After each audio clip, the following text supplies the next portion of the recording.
Ooh, that's loud. Let me turn that down. Nice. Was not expecting that one. How's everybody doing? I wish I could mute this other device. Anyways, hi everybody. It's Dave. Back with another Demos with Dave. Who's me? Because I'm Dave. Been a little while since we did an episode, right? So we've had some fun samples come in the meantime, and I wanted to show them all. There's one in particular that has some unexpected features in a good way. So I wanted to demonstrate that tonight. And I'm going to start off with these are all legacy engines. I'm going to start off with the SW1 switcher, go into the 060 switcher, USRA 060. And then I have production samples, full painted, pretty samples of both Strasbourg 90 and the Vision Class A that I'll show those off too. We've gone over those engines before on the show. This one, I'll just show kind of how they look and how they turned out.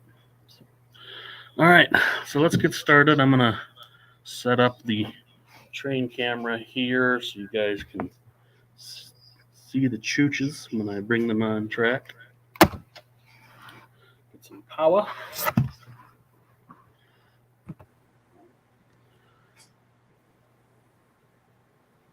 should make myself smaller. Nobody wants to see me. No? It's not changing, so I guess I'll just leave it how it is.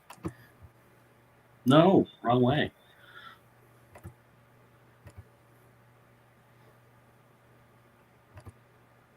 Oh, cool. We'll do that. Sorry, guys. I'm just playing here. That'll work. All right. So let's get the SW1 started up.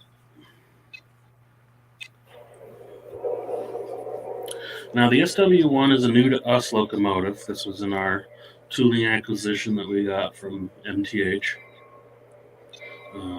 But what we ended up doing with this locomotive was just using the shell and the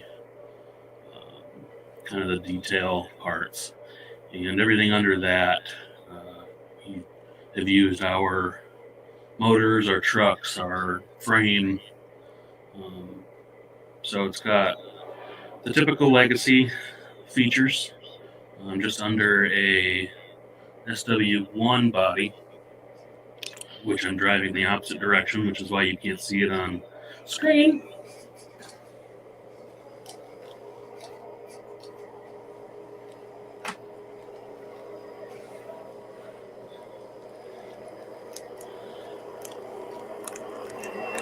There we go.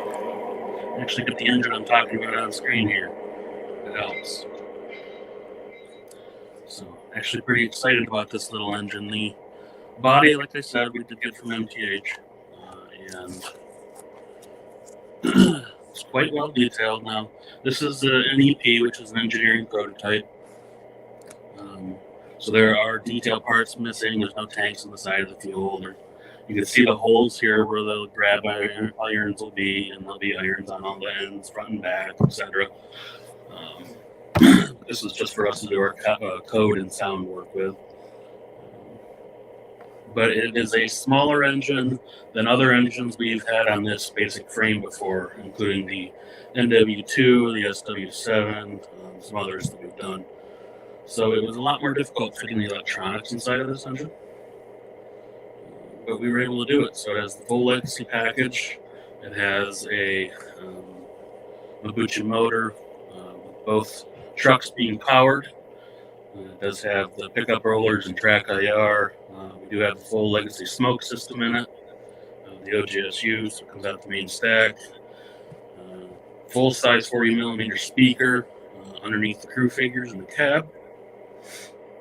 Sorry you guys are getting an echo. I had that problem solved last episode, and that was with using a different device, and I forgot to plug that device in, so it's dead. Sorry. I'll fix that for next episode.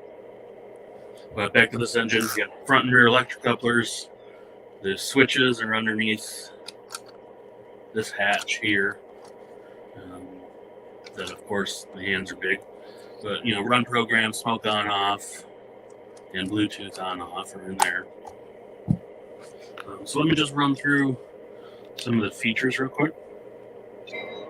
Turn up the sounds. Small engine with a 40 millimeter speaker. It's very loud.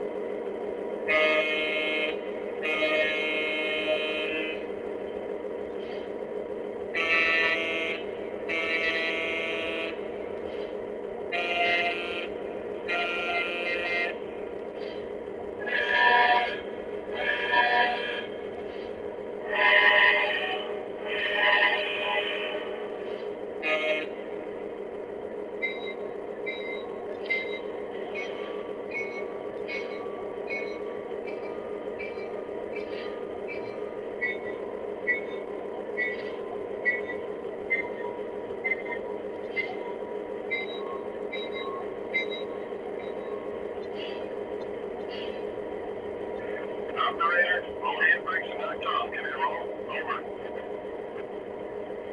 Please hold. USRA line now. So that shows you some of the features. I'm going to turn it down so I can hear myself talk. Great little engine.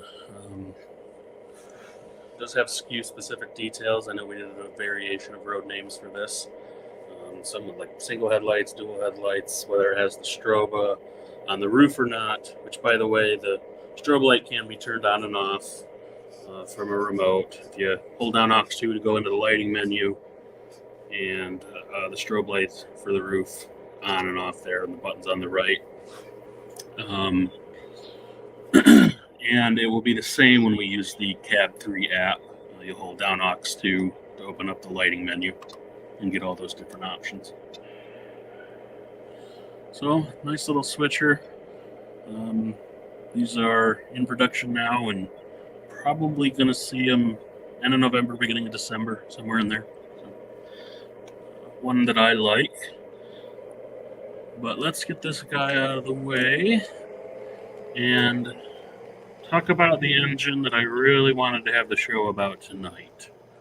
It is a engine that ended up having a lot more features in it than we anticipated, which is a good thing, and an engine that actually took quite a bit of engineering work on our part, and that is the USRA 060,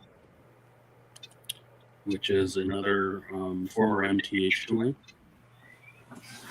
So let me get that guy in screen.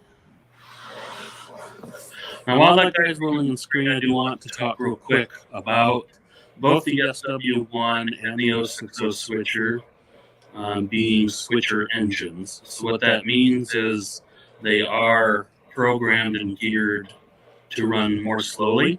The speeds are actually about half of what standard road engines do. And that's definitely seen with the reduced or increased gear ratio and the performance. So these are known for their slow speed performance, and as such cannot go as fast as regular road engines. Now, when you have a switcher engine, and this is something that you can review in the user manual of these engines and previous switcher engines, but when you build these engines into trains, and with the Cab 2 remote or the Cab 3 app, they will actually program and revert to road speed, so that, say you program this engine in a laptop or a train with a SD70 Ace, it will go the same speed as the SD70 Ace. It will not be at half speed. But it still has a maximum speed it can go simply due to the high gear ratio. So if you were going speed step 200 with the SD70, you're going to be dragging this engine along because it just can't go that fast being a switcher engine. And if you want to clear out switcher engines from being able to, or from going road speed and revert back into their switcher's slow speed, you just have to go in and clear out the train. And again, all this information is in the user manuals. It's just something I wanted to cover real quick.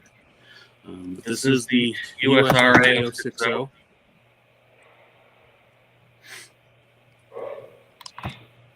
And like I said, this is one of the models that we got from MTH, fully upgraded with Legacy. And we had to actually put the Legacy electronics in the tender on this guy. I'm going to pick up the camera and kind of show around the locomotive. Stop moving. Thank you.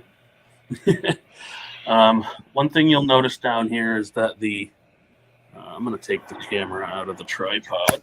There we go. One thing you'll notice down here is that the drop plate is not meeting the top of the tender. We've already addressed that with the design in the factory so that will not be the case in production. But you can also see the drawbar that has the 2 slots. So you can have further away coupling or closer coupling, depending on your layout and how tight the corners are, things like that. So just one thing to note there. For lighting features, it's pretty basic. You have the flickering firebox inside the cab with the cab light, headlight up front. There are no markers on this locomotive because they simply just did not have them. And then you do have a backup light on the back of the tender, along with your electric coupler. Now this one, since it's a switcher engine, we did put a front electric coupler on it as well. The switches are under the cab on this guy, right? Yes. I programmed it earlier, just can remember. Again, 3 switches. So run program, Bluetooth on, off, smoke on, off. So that's kind of the details of what I wanted to show. But I wanted to get into the bonus feature that was not planned for this locomotive. And what that is the swinging bell. So we did not catalog this with the swinging bell. We actually wanted to hold back on it and kind of make it a surprise feature. One thing that's nice is we were able to fit it in there and get it working, which is a feature that's not used all too often because it doesn't fit in a lot of engines. But since this locomotive is so small, we fit the Mainland Legacy board in the tender, so we had room up front to add the swinging bell. So that's what we decided to do. For those who don't know, the swinging bell swings in cadence with the sound. So let me demonstrate that.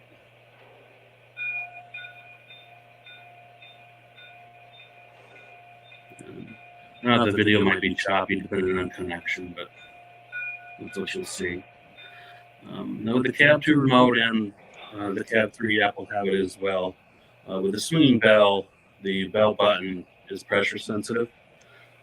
So you can see if I push it just a little bit, it'll raise up the bell and not actually swing until you let go, and then you'll hear a single ding. But if you hit the bell once, it will do 3 dings and then stop. And obviously, you hit it once, it'll latch on.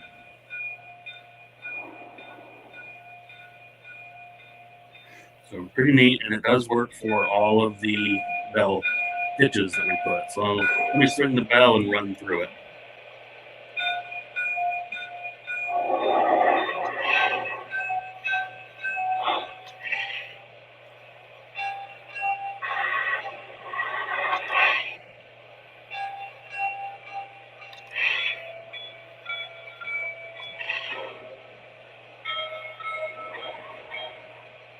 So cool, huh? I love the swinging bell. But wait, there's more. So the swinging bell is limited in how fast the bell can swing. So a real locomotive with a real swinging bell can only give you a bell that's so quick. Whereas a bell with, say, a pneumatic clapper inside the bell where the bell itself doesn't move, that can go pretty fast. And we had many requests since we did this locomotive in Strasburg scheme. And And for those who have been to Strasbourg and know the 31 has the faster bell, right? It's really fast. We wanted to fit the fast bell in this without having the swinging bell. So we did that using the aux 3 key. So on the cab 2 button and the cab 3 app, you'll have the aux 3 key option. And what that will do is change the standard bell over to the fast bell and disable the swinging bell. So here's the standard bell, right? It swings, press aux 3, and swing the bell. So you get the fast bell and no swinging bell. And what that does is mimic what the Strasbourg bell does. Fast bell with no actual moving bell. Press aux 3 again, goes back to the standard bell. So, in theory, this engine actually has 10 bells. The standard bell with 5 pitches and the fast bell with 5 pitches. And with the fast bell just having the swinging bell disabled. Again, this is all in manual. If any of what I just said confuses you, but we wanted to make sure that everybody had the option. When it came to this engine, there was quite a bit of development work put in. We're pretty proud of this one. So, yeah, that is the surprise feature that I wanted to show with this engine. Somebody said, what about the whistles too? Good question. I didn't go through the whistles like I did with the SW1. So we'll turn the volume back up and go through it.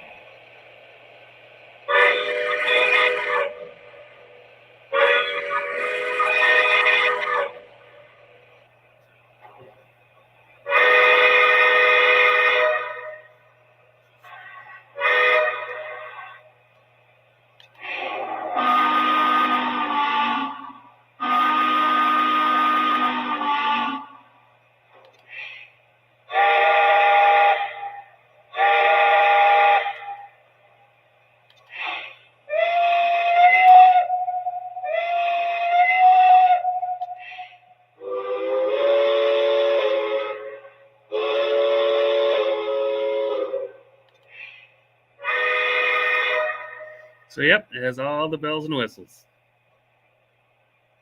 Neat little engine. Dispatcher, ready to roll. Can I pull?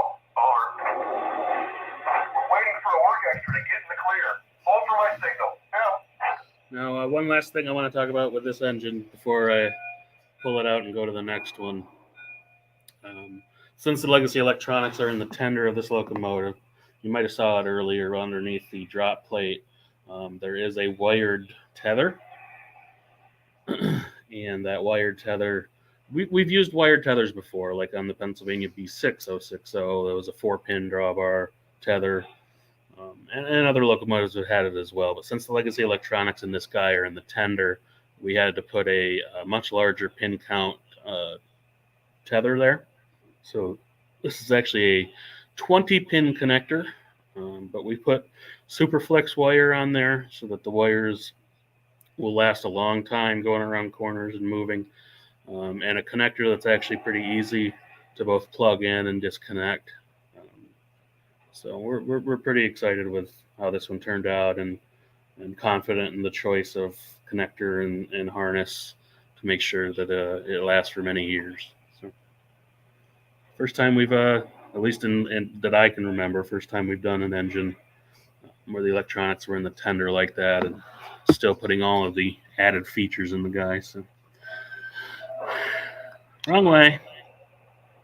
All right, let's move this guy off screen and move on to the production samples. Thank you for bearing with me in my goofy technical difficulties. I clearly need an entire production crew on my highly entertaining show. Now, those were newer samples that have not been on the show before, so that's why I wanted to talk about them in more context.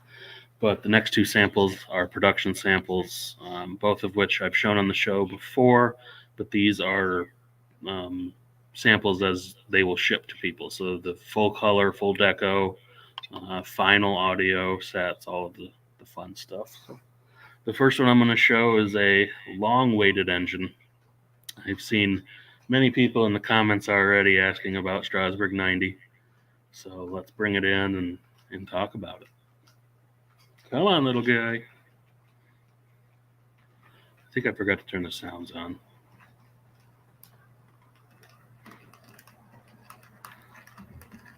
Yay, Strasbourg 90. Let's back the camera up a little bit. Stop moving.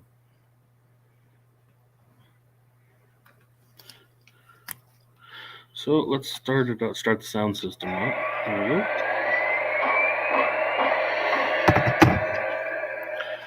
All right, so I'm going to do the same on this guy as I did earlier and take the camera off the tripod. Probably all getting motion sickness now.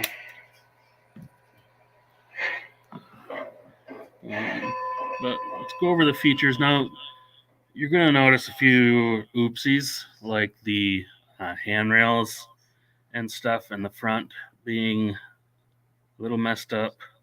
That would be due to somebody dropping it. Sorry. They will arrive to you all in much better condition than this poor guy did because I fumbled it. But it happens. This will be the one I buy then.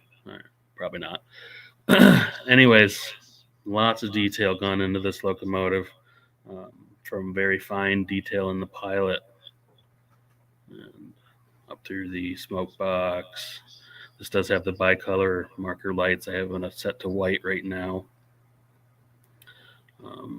Rivet detail on the stack and on the sides. And you'll see the dome here, which I might not have sitting all the way on. But this dome is actually where the switches are. So you got, there we go, run program, Bluetooth on and off, and smoke on and off. I always like the switches being under something up top because then you got to turn the engine over. One of my favorite things. So we can go back down through some more details. I think they just did a fantastic job. The air pumps behind the running board, the bell with the lanyard, the whistle with the lanyard, and the pop-offs, the dynamo. Man, I am a great cameraman, let me tell you. And some people were worried about, are you going to be able to see the air through the bottom of the boiler and top of the drivers like the real one?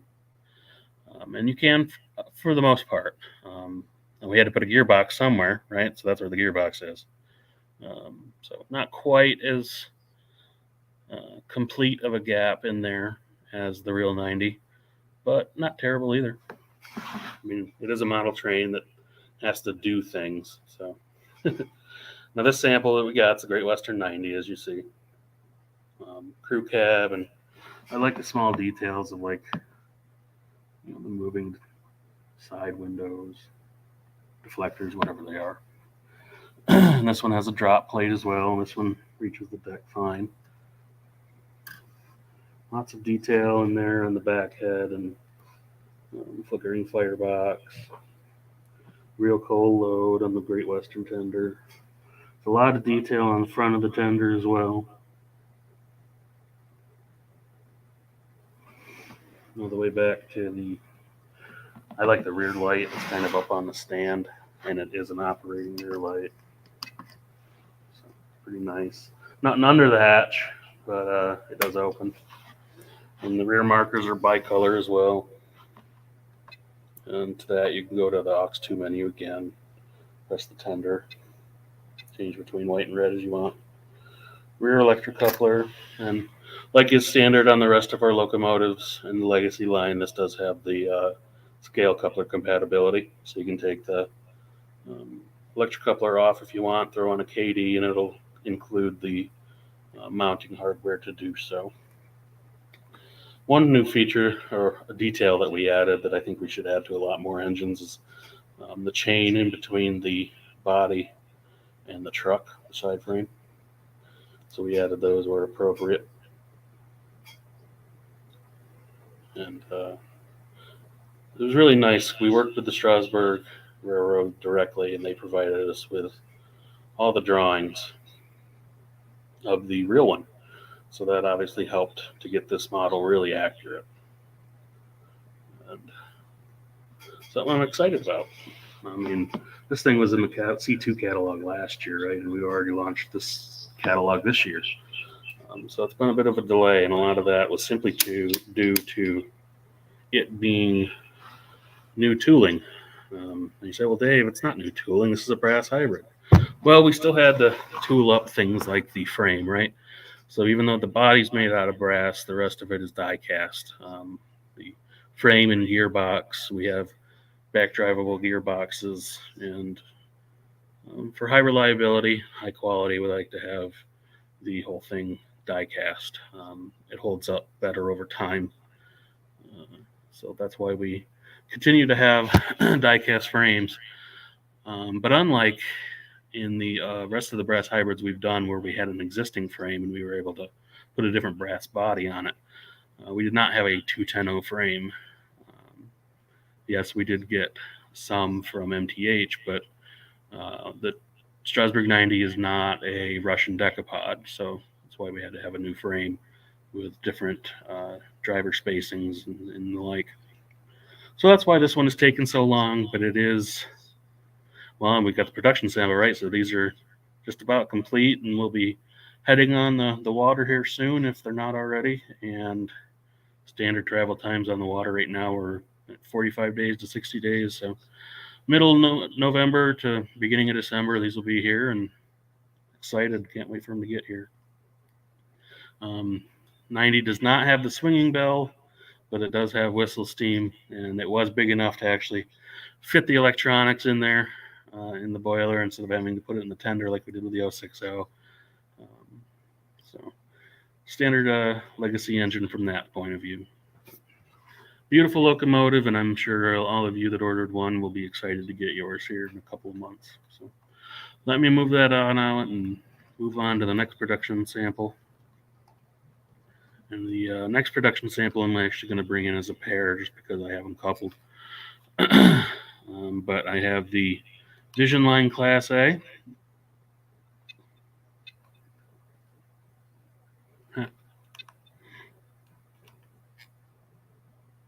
If I can get Strasbourg 90 to stop. There we go.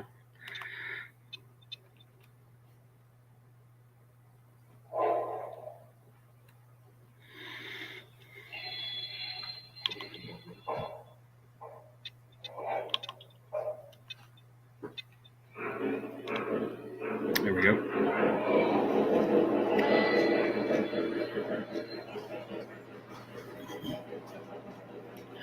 So I have the Vision Line Class A production sample moving in here.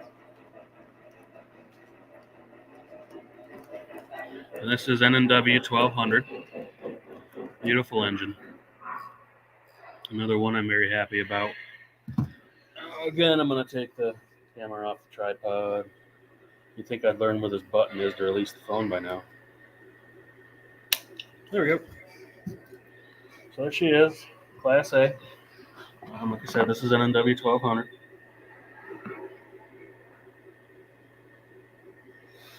And just like the prototype, this one did not have the markings on the tender. Instead, it has it all under the window on the cab. This engine, like I said, I've gone over on this show before, so if you want to know more about the technical features of this locomotive, go back and see the older episodes. This more, I wanted to just show the production sample, kind of take away some of Ryan's thunder. But this locomotive has detailing that certainly rivals the 90 that we just showed. Lots and lots of brass parts. Now, this engine was all new tooling for us from the ground up. So this engine was designed to be a Vision Line locomotive with lots of detailing, lots of features. As a standard now, it has the bicolor class lights. And there are actually switches under both sand domes. One of them has the switches for all the smoke, and the other one has like the run program Bluetooth on off. So you've got stack smoke, whistle steam, and pop-offs. You can see the holes for the pop-offs there. And lots of other details too.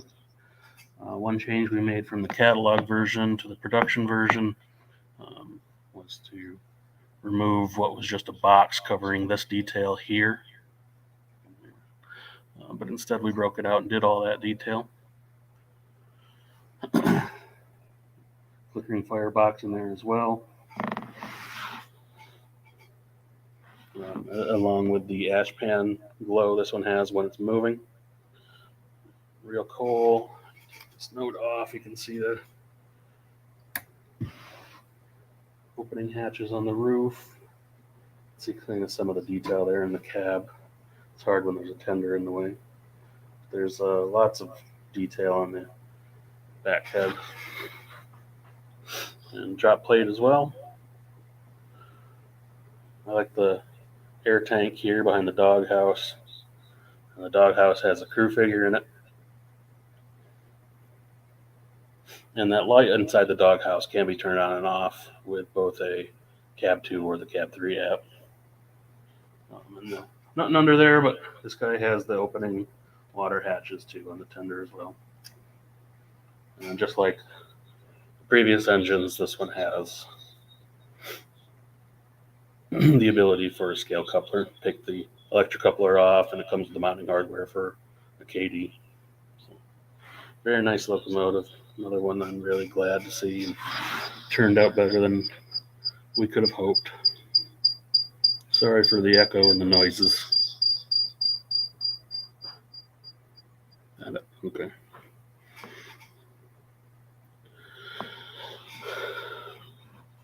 So yeah, I see somebody asking the question, does it have a swinging bell? No, it doesn't have a swinging bell. The real one didn't either. But then moving on from that, the other production sample I wanted to show was the Vision Line stock cars. Or pig cars, actually. And so these cars come in a 3-pack. I have all 3 here on the track being built by Class A. But one of them is the sound unit, which is this guy right here. We did new tooling for these for the door so that it is actually bi-level. And if you open up the ones that don't have the sound, you can actually see the second level in there. So if you want to add little piggy figures in there, you can throw them on in there on that second level. Pretty neat. Now that's not in the sound car because, in the sound car we had to actually put the electronics in there. There it is. Jeez. It's like I'm a drunk guy with these things. But how about we hear some sound effects? Let me switch this guy over. There's the pig. Quilling pig, right?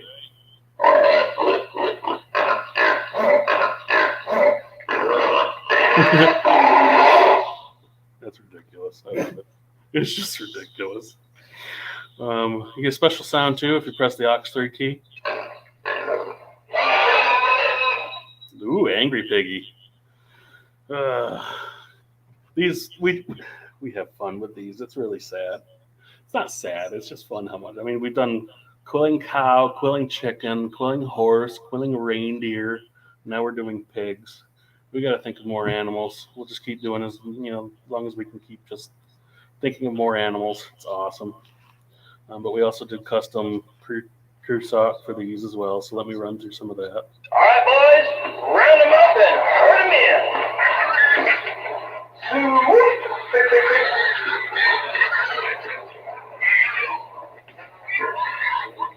Yo, get in there.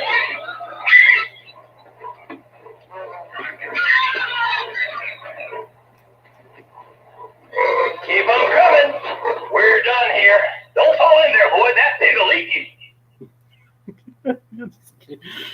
I've heard it a million times at this point. It still makes you laugh every time, right? Let's get those hogs unloaded.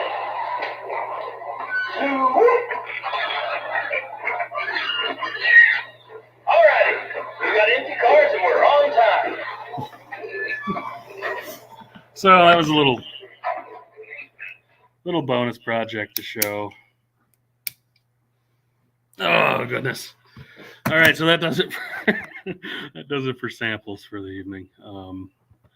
Now, if anybody wants to enter in their questions, I wasn't able to keep up while I was showing.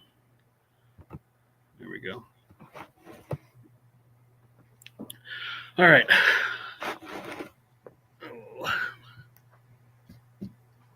Let me turn this guy off so I'm not getting the echo anymore. All right, so let me take some of the. I'm loving that one. Let me go through some of the questions.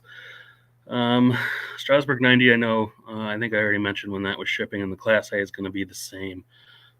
It'll be around the end of November, beginning of December.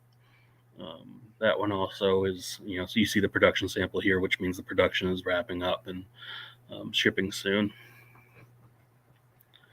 Let me see what else you guys are asking. Ooh, a lot of questions coming in, both on Facebook and YouTube. So, someone asking about the front number plate on 90. I know that there was discussion with Ryan on that for the 2000s version. I know whatever he's doing or he chose to do is the correct thing. So I'm going to leave it at that. What color it ended up being, I don't know. Sid's asking about the class lights. So I recognize this issue, and I've begun talking with our supplier on the LEDs for the green on the front of legacy steam engines. The green definitely is a little on the bright side. When you change it over to white, it's much better. So we're going to take a look at those and see if we can pull down the brightness of the green LEDs for future locomotives that we make. Cab 3 app updates, no updates there. Cab 3 and Base 3 still will be a shipment into 2023. I talked about that, I think, on the last episode. But it ended up, running into a few development challenges, and I just simply don't want to ship it until myself and team get it to where we're more comfortable with releasing it out into the world. So TBD still on Base 3 and Cab 3, though definitely in 2023 at some point. 333. Someone says thanks for Aux 3 for the bell for the 31. I knew that would be well received, so no problem on that. Sea liners, I know those are on the way. The Atlantics. We didn't do the Atlantics on the show, did we? The 442. Let me pencil that in for the next show.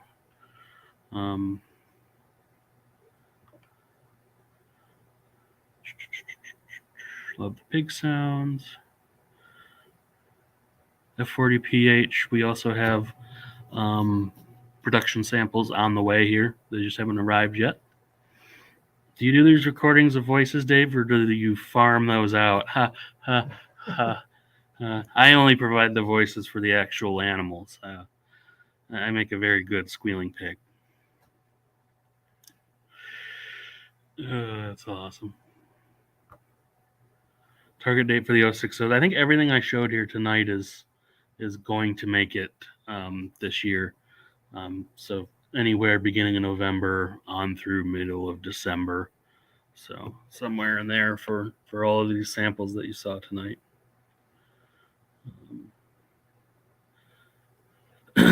And the rest, a lot of them are just shipping dates, right? Like the SD70, I'm sorry, I just simply don't know what the shipping date is on those. But we do have our shipping date on, or our shipping schedule on our website, lionel.com. So if you visit that, you will see up-to-date information on when projects should arrive.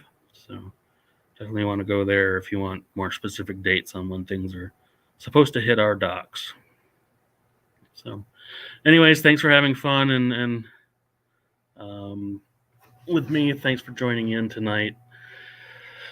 A little fun Monday evening demonstration just to show some of the things we've been messing with, and I'll continue to have more episodes, and Ryan here at some point will be doing his Workbench Wednesdays again too. It's that time of year where we all start breaking out the trains as the cooler weather approaches. So we're kicking into gear and ready for the fourth quarter and the holidays and Gotta love it. I love trains, and hopefully you all do as well. So I'll see you next time. Another episode, probably sometime November. So have a good night, everybody. See ya.